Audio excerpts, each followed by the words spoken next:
ട്രെയിനിൽ യാത്ര ചെയ്യുന്നവർ റെയിൽവേയുടെ ലഗേജ് നിയമങ്ങൾ കർശനമായി പാലിക്കണമെന്ന് അധികൃതരുടെ മുന്നറിയിപ്പ്.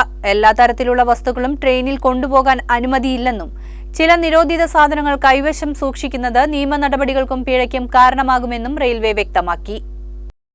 അതേസമയം കായിക താരങ്ങൾക്ക് ആശ്വാസമാകുന്ന പുതിയ തീരുമാനവും റെയിൽവേ മന്ത്രാലയം പ്രഖ്യാപിച്ചിട്ടുണ്ട്. ജാവലിൻ ഉൾപ്പെടെയുള്ള വലിപ്പമേറിയ ചില കായിക ഉപകരണങ്ങൾ നിശ്ചിത ചരക്ക് നിരക്ക് അടച്ചാൽ ട്രെയിനിൽ കൊണ്ടുപോകാൻ ഇനി അനുമതിയുണ്ടാകും. ഇവ ലഗേജ് കമ്പാർട്ട്മെന്റിൽ സൂക്ഷിക്കുന്നതിന് പ്രത്യേക പരിഗണന നൽകുമെന്നും മന്ത്രാലയം അറിയിച്ചു. സാധാരണ ലഗേജിന് ബാധകമായ ഭാരപരിധി ഇത്തരം സ്പോർട്സ് ഉപകരണങ്ങൾക്ക് ബാധകമല്ലെന്നതും പുതിയ മാർഗനിർദ്ദേശത്തിലെ പ്രധാന ഇളവാണ്. ഇതിലൂടെ ദേശീയ അന്തർദേശീയ മത്സരങ്ങളിൽ പങ്കെടുക്കുന്ന അത്ലറ്റുകൾക്ക് യാത്ര കൂടുതൽ സൗകര്യപ്രദമാകുമെന്നാണ് വിലയിരുത്തൽ. എന്നാൽ എല്ലാ കായിക ഉപകരണങ്ങൾക്കും ഈ ഇളവ് ലഭിക്കില്ല.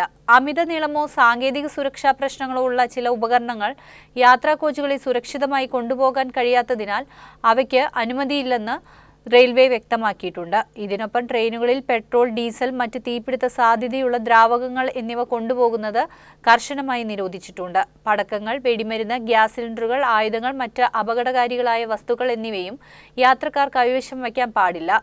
റെയിൽവേ നിയമങ്ങൾ ലംഘിച്ച് ഇത്തരം സാധനങ്ങൾ ട്രെയിനിൽ കൊണ്ടുപോകുന്നവർക്ക് നിയമ നടപടികളും സാമ്പത്തിക പിഴയും ഉൾപ്പെടെയുള്ള ശിക്ഷാ നടപടികൾ നേരിടേണ്ടി വരുമെന്ന് അധികൃതർ മുന്നറിയിപ്പ് നൽകി. ദിലീപ് സാർക്കേസ് സ്റ്റഡി അബ്രോഡ് PhD നിങ്ങൾക്കിനി വിദേശത്തും ചെയ്യാം. Europe is the hope. Dileep സാർക്കേസ് ഈസ് ദ പാത്ത്. ദിലീപ് സാർക്കേസ് സ്റ്റഡി അബ്രോഡ്.